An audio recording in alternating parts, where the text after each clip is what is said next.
তো hello everyone, আজকে সকালটা শুরু করছি আমার বাবুকে দিয়ে, আমার বাবুর হাসি মুখটা দিয়ে। সবাইকে সুপ্রভাত, গুড মর্নিং জানিয়ে আজকের এই নতুন ব্লগটা স্টার্ট করছি। তো আমি তৃষা, আজ তোমাদের সামনে আরও একটা নতুন ডেইলি ব্লগ নিয়ে চলে এসেছি। তোমরা দেখছো আমার চ্যানেল তৃষা দাস। এই ভিডিওটা ভালো লাগলে অবশ্যই তোমরা একটা লাইক, কমেন্ট, শেয়ার এবং সাবস্ক্রাইব করে দেবে। তো দেখো, সকালবেলায় যেহেতু এখানে দেশের দিক তো গ্রামের দিকে আছি, এখানে ঠান্ডা পড়ে গেছে, সেই জন্য বাবুকে সোয়েটার পরিয়ে দিচ্ছি। ঠান্ডায় আমি পরি না পরি, ওকে তো সোয়েটার পরাতেই হবে, তাই না? ওই জন্য ওকে সোয়েটার পরিয়ে দিলাম। এই যে সোয়েটার পরানো হয়ে গেছে, ওকে শুইয়ে দিয়েছি। এবার ও খেলুক, আমি ততক্ষণ আস্তে আস্তে বাড়ির সব কাজটা, সকালের কাজগুলো সেরে নিই। এই যে ওর কাঁথাগুলো কালকে মিলে দিয়েছিলাম শুকোনোর জন্য, আজ শুকিয়ে গেছে, সেই জন্য গুছিয়ে রেখে দিচ্ছি ওর। এবারে এটা হচ্ছে ছোট্ট একটা লেপ, আমার ঠাম্মা ওকে দিয়েছে। তো এই যে ওর ছোট্ট লেপটা, এটাকে গুছিয়ে রেখে দিলাম। আর এটা ছোট্ট সোয়েটার। এই আমার না বাচ্চাদের জামা কাপড়গুলো খুব ভালো লাগে, কী সুন্দর ছোটো ছোটো হয়, ছোটো ছোটো জামা, ছোটো ছোটো সোয়েটার, ছোটো ছোটো লেপ। এই যে এখন কম্বলটাও গুছিয়ে নিচ্ছি। সকালের বিছানাটা তো গোছাতে হবে, তো এবার আস্তে আস্তে কম্বলটা গুছিয়ে নিয়ে বিছানাটা গুছিয়ে নেবো। তার আগে এই যে ওর বাবার জামাটা গুছিয়ে নিচ্ছি। জামাটা পরে গিয়েছিল, অনেক দিন ধরে পরেই ছিল, আয়রন করে রেখে দিয়েছিলাম, গোছানো আর হয়নি। গোছাবো গোছাবো গোছাবো গোছাবো করে ছেলের জন্য আর গোছানো হয়ে ওঠেনি। এই যে আজকে গুছিয়ে দিচ্ছি, গুছিয়ে এটাকে আলমারিতে তুলে দেবো।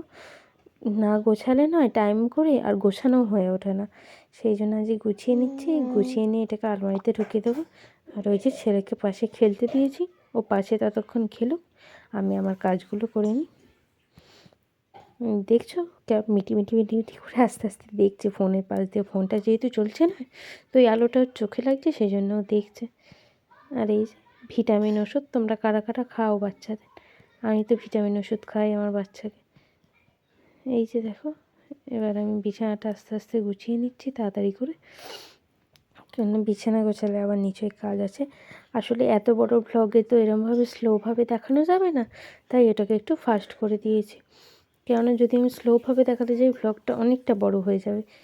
এই যে বিছানার কম্বল, লেপ, বালিশ সমস্ত কিছু গুছিয়ে নিয়েছি। এই যে এবার আমার চাদরটাও গুছিয়ে নিই। আমার চাদর আর ওই পুচকু একটা কম্বল কিনে দিয়েছে ওর মামা, ওই কম্বলটা গুছিয়ে দিয়ে তোমাদের আগের ভ্লগে দেখিয়েছিলাম। আর মশারি তুলি না, কেননা বাবু ওপরে এলেই ঘুমাতে চায়, সেই জন্য মশারির চারটে দিক ফেলে বেতে ওকে শুইয়ে দিই। আর আমি সেভাবে মশারি তুলি না, মশারি তুলিও না, এগুলো রাখিও না, গোছাইও না, এভাবে তুলে দিয়ে বিছানা ছেড়ে দিই। এই যে দেখতে পাচ্ছ, এবার বিছানায় যা ছিল সরিয়ে দিয়ে আস্তে আস্তে বিছানাটা হাত দিয়েই ছেড়ে দেবো।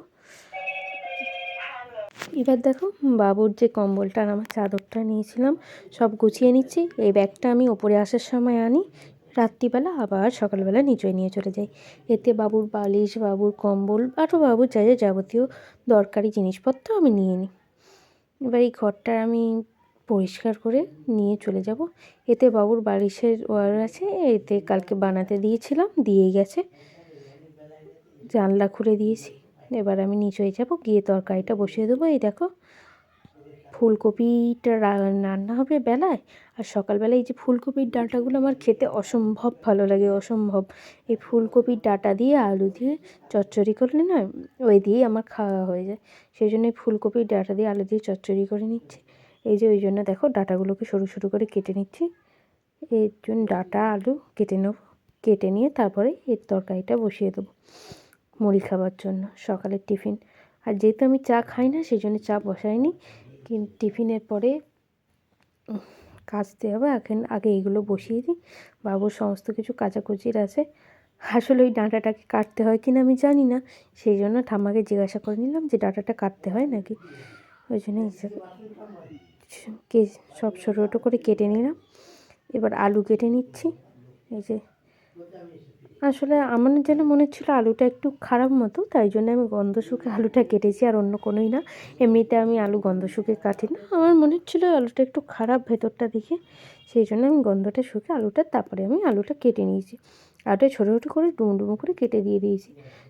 যদি এই ভিডিওটা দেখে তোমাদের মনে হয় যে এই রেসিপিটা দেখবে, তোমরাও ট্রাই করবে, অবশ্যই আমার জানিও।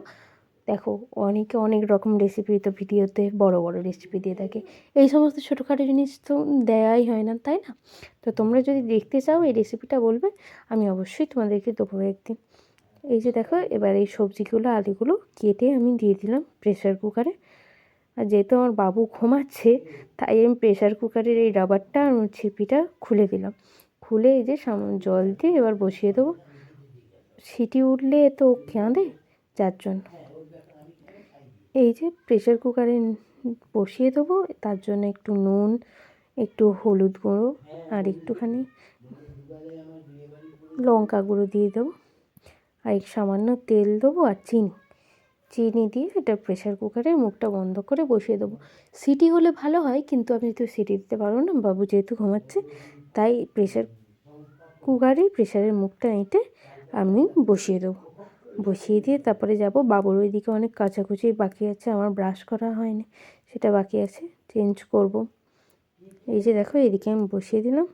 এবার এই ড্রেস চেঞ্জ করে নিয়েছি সকালবেলা, এবার ড্রেস চেঞ্জ করে দাঁতটা মেজে নিচ্ছি। দাঁতটা মেজে মাছগুলোকে খাবার দিয়ে দেবো। এই যে দেখতে পাচ্ছ আমার বর কতগুলো মাছ নিয়েছে, মাছ পুষেছে, এবার তাদেরকে তো খাবারও দিতে হবে। তো খাবার কিনে দিয়ে গেছে, খাবার আমি রোজ সকালে দিই, ওদেরকে দিনে একবার করেই খাবার দিই। এই যে এবার বাবুর জামা কাপড়গুলো কাচতে এসে গেছি, তার জন্য একটা বালতিতে ডেটল সার্ফ নিয়ে নিই আর বাবুর জামা কাপড়গুলো কেচে দিই।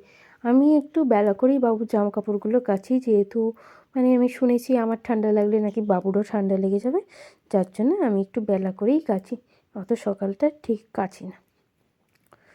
এই যে সব কিছু কেচে মিলে দেবো। এখন বাপের বাড়িতে আছি যেহেতু, তাই জন্য একটু দেরিতেই ওঠা হচ্ছে, দেরিতেই কাজকর্ম হচ্ছে, কিন্তু সেখানে গেলে তো আর সেটা হবে না। তো আস্তে আস্তে দেখতে দেখতে কেমন দিনগুলোও কেটে যাচ্ছে। এসেছিলাম দুর্গাপুজোর সময়, আস্তে আস্তে দেখো দিনগুলোও কেমন পার হয়ে যাচ্ছে, চলেও যেতে হবে। মনটা ঠিক ভালো লাগে নেই, কদিন পরে চলে যাব তো। এই যে দেখো বাবুর জামা কাপড়গুলো কেচে সব মিলিয়ে দিলে শুকিয়ে যাবে সমস্ত কিছু। প্রেগনেন্সির পর খুব মোটা হয়ে গেছি, কীভাবে রোগা হব, তোমাদের যদি কিছু টিপস জানা থাকে অবশ্যই কমেন্ট করে জানিও। রোগা হতে চাই, প্রচণ্ড পরিমাণে মোটা হয়ে গেছি, আর অতিরিক্ত বাজেও লাগছে, এতটা মোটা তো আমি ছিলাম না। যাই হোক, কীভাবে রোগা হয়েছে দেখো। এই দেখো আমার বাবু উঠে পড়েছে, যেহেতু আমি পুরো সকালটা তোমাদের সাথে শেয়ার করেছি। দেখো বাবু ঘুমাচ্ছিল, বাবু উঠে পড়েছে ছোট্ট কম্বলটা গায়ে দিয়ে। এই দেখো পিটি পিটি পিটি পিটি করে দেখছি। এই যে আমি একটু ওর সাথে গল্প করে নিচ্ছি এখানে। তো আজ শেষমেশ ওকে দেখি আজকের সকালের ব্লগটা আমি শেষ করছি। পরের দিন দেখা হবে আরও নতুন কোনো ব্লগ নিয়ে, নতুনভাবে নতুনের সাথে। আশা করি এই ব্লগটা তোমাদের ভালো লাগবে। ভালো লাগলে অবশ্যই একটা লাইক করে দিও, কমেন্ট করে দিও। ততক্ষণ পর্যন্ত তোমরা দেখতে থাকো আমার চ্যানেল তৃষা দাস। এতক্ষণ এই পর্যন্তই, টাটা।